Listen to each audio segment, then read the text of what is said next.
Selamat siang Tribuners, saat ini Anda menyaksikan berita selebritas bersama dengan saya Mutiara. Kami akan menyajikan informasi terupdate dan menarik mengenai selebritas tanah air untuk Anda. Dan inilah berita selebritas selengkapnya. Medina Zain beri sinyal damai. Konflik antara Medina Zain dengan selebgram Marisha Icha memang semakin memanas.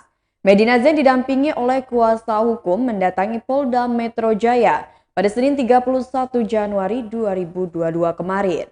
Pada kesempatan itu, ia memenuhi panggilan untuk memberikan klarifikasi terkait laporannya. Lantaran Medina Zain kembali mempolisikan Marisha Icha atas tuduhan pencemaran nama baik. Kuasa hukum Medina Zain menerangkan sang klien diperiksa kurang lebih selama 2 jam. Istri Lukman Azhari itu dicecar sebanyak 18 pertanyaan oleh para penyidik. Dalam pemeriksaan kali ini, pihaknya telah melampirkan bukti-bukti yang diklaim lengkap dan kuat. Selain itu, kuasa hukum Medina Zain bersyukur pemeriksaan berjalan dengan lancar. Kemudian Medina Zain mengaku dimintai keterangan mengenai beberapa unggahan dari Marisha Icha. Satu di antaranya adalah soal tudingan Marisha Icha yang menyinggung penghargaan Medina Zain. Tak sampai di situ, ia juga mempermasalahkan unggahan sang selebgram soal tas palsu atau KW. Kuasa hukum Medina Zain menambahkan Marisha Icha seperti tidak memiliki pekerjaan. Medina Zain dengan santai turut menepis isu dirinya panjat sosial atau pansos ke Marisha Icha. Menurutnya ia lebih dulu dikenal publik sebagai pemilik beberapa lini bisnis. Dalam kesempatan itu, Medina Zain turut membahas mengenai kemungkinannya untuk berdamai. Ia menjelaskan siap memaafkan apabila Marisha Icha mau mengakui kesalahannya. Berikut wawancara dengan pihak Medina Zain. Ya, tadi seputar postingan-postingan saudara MI yang menyebutkan kalau penghargaan saya itu nembak. Terus juga seputar dia memposting tas saya katanya KW. Terus udah kayak gitu dia memposting juga banyak lah pokoknya. Kalau disebutin satu-satu ya, karena setiap hari panggilan. Karena sepertinya memang nggak ada kerjaan, jadi ya sukanya atau mungkin karena ngefans sama klien kami. Jadi selalu ngikutin kemana klien kami pergi, ya, mungkin wartawan tahu lah segala macam. Jadi ya, jadi teman-teman lebih tahu lah. Wartawan lebih tahu lah, kan aku nggak usah pansos. Dia bilang katanya aku yang pansos, aku nggak usah pansos. Mungkin dari dulu juga udah pada tahu gitu kan. Kalau aku kan orang bisnis gitu, jadi untuk apa pansos? Aku sibuknya cari uang bukan cari muka di sensasi. Mamet, lelah nggak sih Mamet? Lelah banget, jujur aku kalau bermasalah sama orang yang aku kenal nggak apa-apa. Kalau misalkan aku memang salah nggak apa-apa. Tapi di sini aku di-spill terus gitu. Orang kan lama-lama enak ya, namanya sabar tuh ada batasnya gitu. Jadi kalau misalkan kita disenggol terus ya lama-lama juga ngamuk gitu, ngebangunin serigala tidur. Iya. Teh, untuk ada kabar siap berdamai dengan pihak sana itu benar nggak sih Teh? Sebenarnya aku tuh orangnya sangat-sangat pemaaf. Jadi pun walaupun dia mau mengaku segala macam, aku tidak menutup kemungkinan kalaupun dia mengakui semuanya, aku akan memaafkan. Jadi aku lebih baik fokus sama bisnis aku, sama keluarga aku, sama apa tujuan yang mau aku capai. Minggu depan insya Allah aku mau ke Solo. Aku punya masjid peninggalan kakek aku di sana. Ada yang mau ikut? Jadi aku mau bikin pesantren di sana. Insya Allah nanti minggu depan aku mau berangkat. Jadi aku fokus sama hal-hal yang lebih penting aja sih. Yang positif lah. Mamet, sebenarnya yang berteman lama dengan VA ini Mamet atau Ica ya? Saya. Oke, berarti Ica bisa dibilang hanya teman baru ya? Aku nggak tahu. Tanya aja langsung sama yang bersangkutan. Iya, dan Ida sama Siska itu pembantunya Ica dari saya. Saya yang kasih. Oke, berarti bisa disebutkan bahwa MI ini sebenarnya yang pansos dengan isu-isu VA dan Biar teman-teman yang punya Biar kesimpulan teman-teman sendiri yang lah. mengambil kesimpulan. Sendiri. Aku sama Echa itu kenal dari 2015. Tapi sebenarnya 2013 udah kenal, tapi nggak keep kontaknya mulai 2015 gitu. Jadi dari situ dekat-dekat sering main bareng, sering nginep, sering pinjem-pinjeman tas ya, bukan menipu tas. Di sini aku tekankan tuh, tadi masuk juga ke poinnya ya Bang ya. Katanya dia bilang aku menipu Echa tas 5 juta, dan itu tasnya sudah saya kembalikan ke keluarganya, bukan karena saya mau pansos juga. Karena saya nggak tega megang tas itu ya Bang. Masih uangnya Echa, masih ada barang-barangnya Echa, jadi saya kembalikan kepada keluarganya aja. Mbak Met miris nggak sih lihat adanya konflik VA ini Mbak Met? Miris, demi Allah Rasul. Berita selanjutnya, Prilly Latukonsina jadi produser dalam film terbarunya. Prilly Latukonsina membeberkan alasannya berani angkat isu kesehatan mental dalam film terbarunya, yakni Kukira Kau Rumah.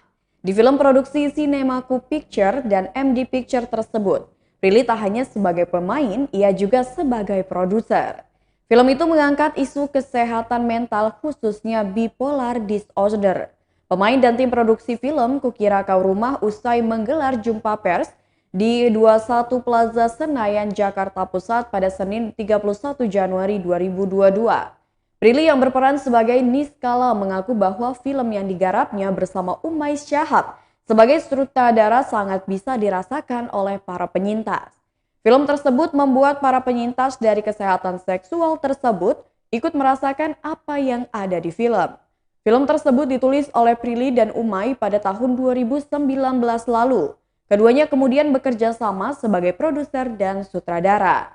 Film Kukira Kau Rumah itu dibintangi oleh Prilly Latukonsina, Jordi Pranata, Shenina Sinamon, Raim Laode, Yuniko Priscilla, Kiki Narendra, dan film tersebut juga rencananya akan ditayangkan di bioskop pada 3 Februari 2022 mendatang. Berikut wawancara dengan Prilly Latukonsina. Kayak di society banyak orang yang meremehkan atau merendahkan atau bahkan menyepelekan rasa-rasa yang dirasakan oleh orang yang punya mental illness gitu. Kayak kalau orang bilang punya mental illness pasti kayak lebay lo, apa lo gitu kan. Kurang dekat sama Tuhan.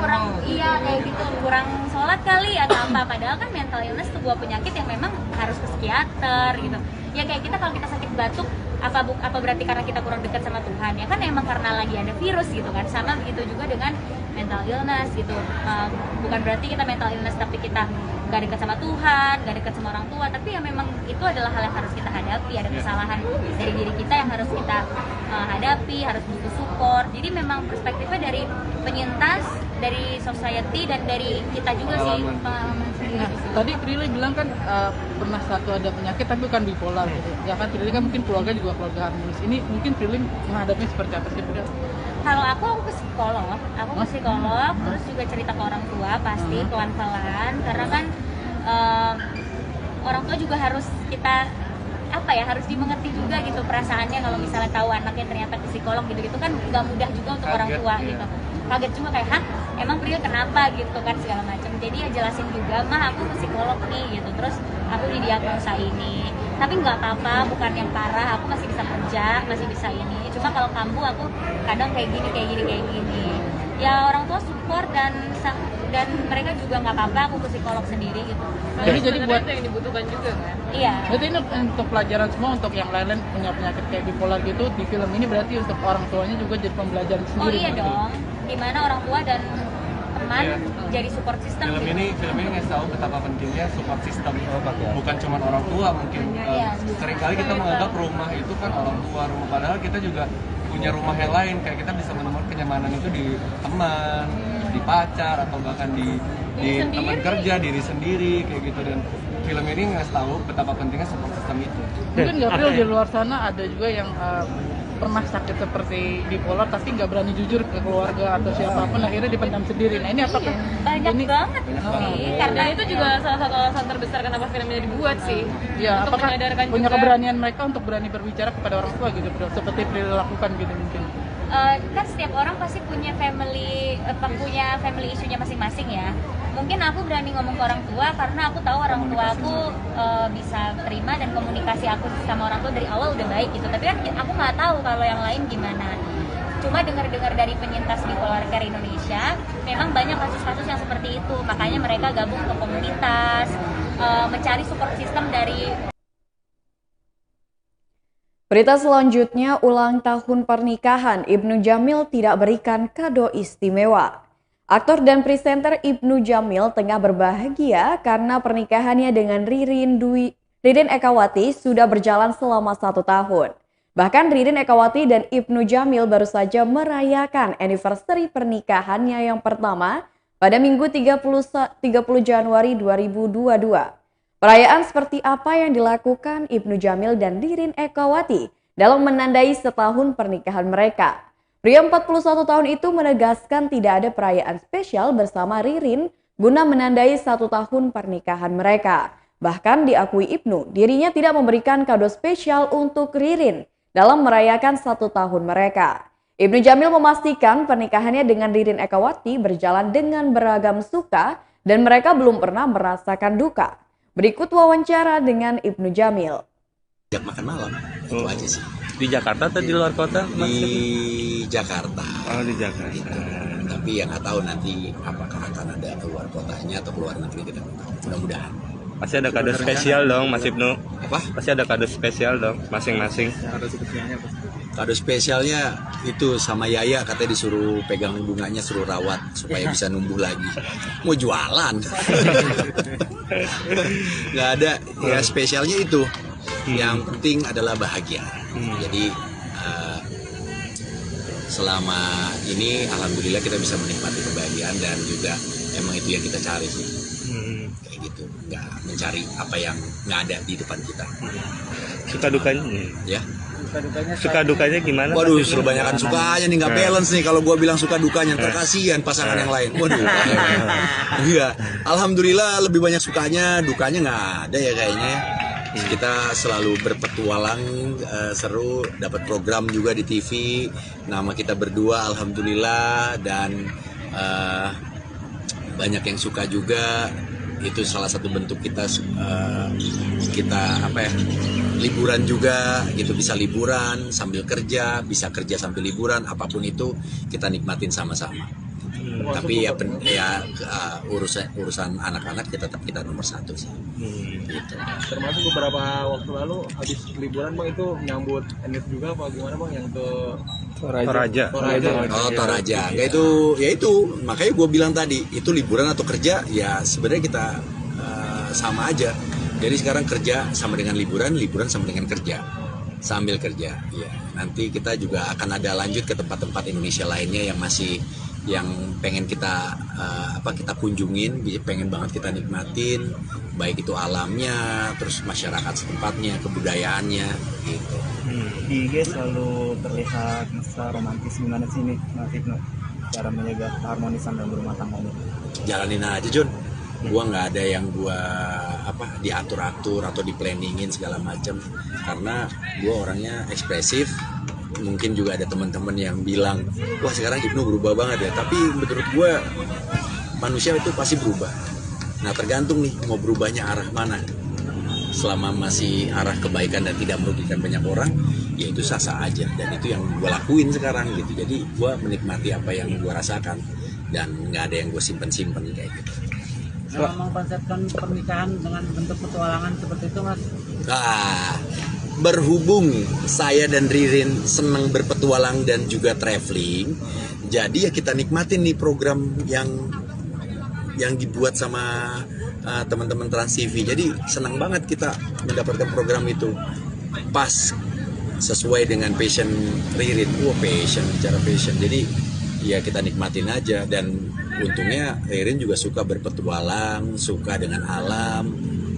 Suka dengan travelingnya, makannya juga suka banget Ririn. Nggak ada. Berita selanjutnya datang dari Prilly Latukonsina yang resmi miliki Persikota. Prilly Latukonsina menambah daftar panjang artis yang memiliki klub sepak bola di Indonesia. Pada Minggu 30 Januari 2022, Prilly Latukonsina resmi menjadi pemilik klub sepak bola Persikota Tangerang yang kini bermain di kasta ketiga Liga Indonesia. Kabar akuisisi Persikota itu diumumkan langsung oleh Prilly Latukonsina di laman Instagramnya. Dengan begitu, Prilly berjanji akan memberikan yang terbaik untuk Persikota Tangerang. Artis kelahiran 1996 ini berharap dapat membuat Persikota Tangerang kembali pada masa kejayaannya. Selain itu, Prilly juga berambisi untuk membawa Persikota ke Liga 1 yang merupakan kasta tertinggi turnamen di sepak bola tanah air, bahkan menjuarainya. Kabar Prilly Latukonsina membeli klub sepak bola Persikota Tangerang bermula setelah timnas Indonesia menembus final Piala AFF 2020. Belakangan ini Prilly Latuconsina juga berkunjung ke tempat latihan Persikota. Berikut wawancara dengan manajer Persikota. Mental bertanding teman-teman yang ada di tim gitu. Kalau peran Prilly sendiri di situ apa itu Pak Manajer? Nah itu tadi yang saya bahas, nanti pasti ada press conference resmi tentang hal tersebut. Kalau kami hanya pada tataran manajemen, fokus di tim dulu. Nanti insya Allah pasti teman-teman diinformasikan tentang lebih lanjutnya. Gitu. Ada yang dikeluarkan dari Prilly maksudnya untuk pembinaan apa? Oh pasti, dia pasti akan lakukan seperti itu dalam komitmennya kemarin sih gitu. Siap. Berapa persen Pak?